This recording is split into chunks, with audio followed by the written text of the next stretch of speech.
Euzu billahi mineşşeytanirracim. Bismillahirrahmanirrahim.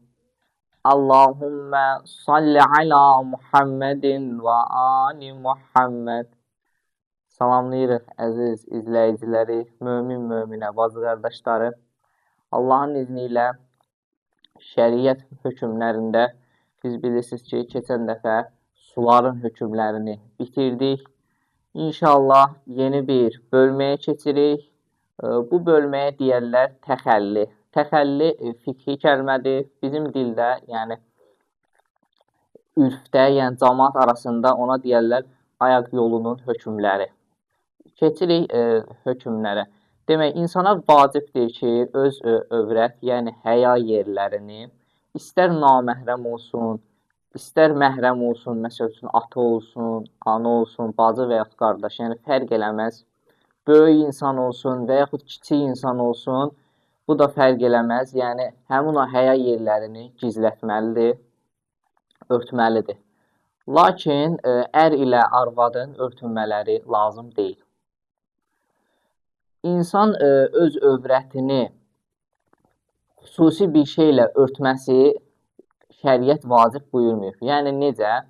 Yəni xüsusi bir şey gərək deyil. Hətta məsələn örtməyə bir şey tapmasa əli ilə də örtə bilər və yaxud yarpaqdan istifadə edə bilər, palçıqla örtə bilər və s. Əsas odur ki, həmin o həya hissələri örtülsün. Ondan sonra ayaq yoluna girdiyimiz zaman üzü və yaxud arxası qibləyə oturmağımız haramdır. Bu da bir məsələdir ki, indiki dediyimiz kimi kəs mənzil alır və görür ki, mənzildə, sonradan başa düşür ki, mənzildə qoyulan ayaq yolu üzü və yaxud arxası qibləyə. Bu zaman onun boynunda vəzifədir ki, o şəkildə oturmasın, çünki bu zaman haram iş görmüş sayılır. Və təkcə bu zaman da övrət hissəsini qiblədən çevirmək kifayət eləməz. Yəni, bədən qalır, övrət hissəni çevirik, bu kifayət eləməz. Gərək bütünlüklə insan üzü və yaxud arxası qibləyə tərəf olmasın. Müstəhəb ehtiyat budur ki, insan hətta yuyunarkən belə, yəni ayaq yolunda yuyunarkən belə üzü arxası qibləyə olmasın. Və hətta alimlərdən vacib ehtiyat deyən də var ki, istibra vaxtı ki var, kişilərə məxsusdur. Onu da gələn dərslərdə qeyd eləyəcəyik. Həmin zamanda insan dediyimiz kimi, onu müstəhəb ehtiyat deyənlər də var və vacib ehtiyat deyən alimlər də var ki, yəni insan gərək üzü və yaxud da arxası qibləyə tərəf olmasın. Digər bir məsələ odur ki, əgər bir insan naməhrəm bir kəsin onu görməməsi üçün üzü və yaxud arxası qibləyə oturmağa məcburdur. Bu zaman o bu şəkildə eləməlidir və bir naməhrəm bir kəs olsun və yaxud da ki, məhrəm olsun, onu görməməsi üçün məcbur qalıb üzü və yaxud arxası qibləyə oturmalıdırsa, əgər şəriət deyir ki, gərək arxası qibləyə otursun. Yəni, bu şeyə nəzər verək və ümumiyyətlə bu şəriətdə bu hissə, yəni insanın məcbur olduğu bütün yəni bu hallara məxsusdur ki, insan bu şeydə məcbur oldusa, gərək arxası tərəf qibləyə otursun.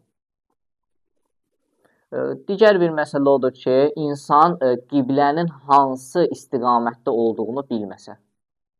Məsələn, avtobuslar olsun, qatar olsun, təyyarələr olsun və yaxud da ki, bir qonaq gedirik bir yerə, bilmirik ki, məsəl üçün, ayaq yolunda bu qibləyə tərəfdir, ya yox. Bu zaman boynumuzda vəzifədir ki, onu araşdıraq.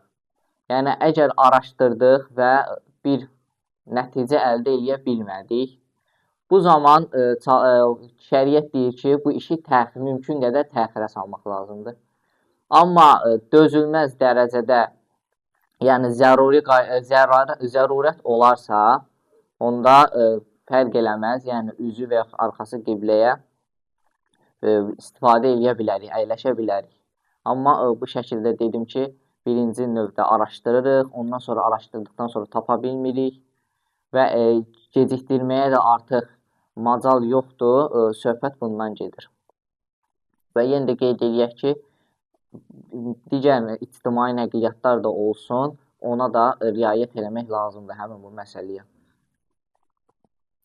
Müstəhəb ehtiyat budur ki, hətta körpə uşaq olsun, onu da belə üzü və yaxud arxası qibləyə oturtmayaq. Yəni, bu müstəhəb ehtiyatdır, bəyəniləndir yəni. Digər bir məsələ odur ki, bir neçə yerdə ayaq yoluna getmək haramdır. Bunu fiqhi kitablarda qeyd ediblər. Demək, o hansı yerlərdir? Sahibinin icazə vermədiyi küçələr olsun, bağlar olsun, xiyabanlar olsun və s. Yəni, ora ki, sahibi bu şeyi eləməyə orada icazə verməyibdir.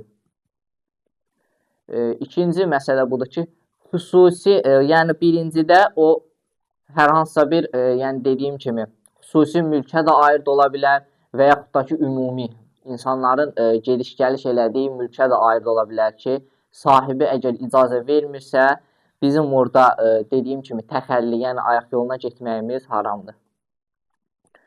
Digər bir məsələ odur ki, xüsusi bir qrupa vəqf olunan yerdir. Yəni, xüsusi tələbələr üçün vəqf olunmuş ayaq yoluna dediyimiz kimi getmək haramdır.